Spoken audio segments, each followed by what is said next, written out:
বিশ্বাস করেন, ওয়াল্লাহি আল্লাহর কসম করে বলছি, বিশ্বাস করেন, আপনার ইন্তেকালের পরে 40 দিন সময় লাগবে না এদের আপনাকে ভুলে যেতে।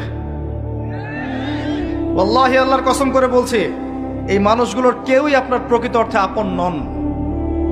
আপনার অবস্থানকে তারা ভালোবাসে, আপনাকে তারা ভালোবাসে না।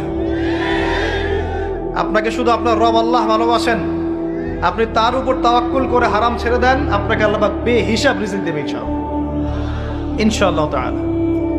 মানুষ মানুষের অবস্থানকে মূল্যায়ন করে, আপনার পরে তার আপনাকে মনে রাখবে না। আপনি আমি যদি আজকে পৃথিবীতে নাও থাকতাম, আজকে যদি আমরা পৃথিবীতে নাও থাকতাম, পৃথিবীর ঘূর্ণন কমে যেত না। পৃথিবী ঘুরতই, রাত হতো, দিন আসতোই, আমাদের স্ত্রী সন্তানরা বেঁচে থাকতো, মা বোনরা বেঁচে থাকতো, সবাই যার যার জায়গায় ঠিকই থাকতো, আমরাই থাকতাম। এটাই বাস্তবতা, এটাই দুনিয়ার নির্মম বাস্তবতা।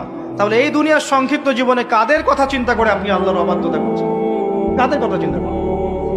স্ত্রী সন্তান পরিবার পরিজন ছেড়ে দেন, আল্লাহর ওয়াস্তে হারাম ছেড়ে দেন, হালালে চলে আসেন। আমরা ইসলাম নিয়ে অনেক বড় বড় কথা বলি, কিন্তু সবচেয়ে বড় কথাটা হচ্ছে এই আয়াতটা, যেটা আমি তেলাওয়াত করতে যাচ্ছি। ইয়া আইয়ুহাল্লাযীনা আমানু, হে মুমিনগণ, আলাইকুম আনফুসাকুম, তোমরা নিজেরা আগে নিজেদের নফসটাকে ঠিক করো।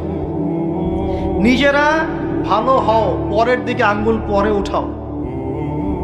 নিজেরা ঠিক হও, নিজে আগে জ্ঞান অর্জন করি, নিজে আগে আমল করি, নিজে আগে হালাল খাই, নিজে পরিবার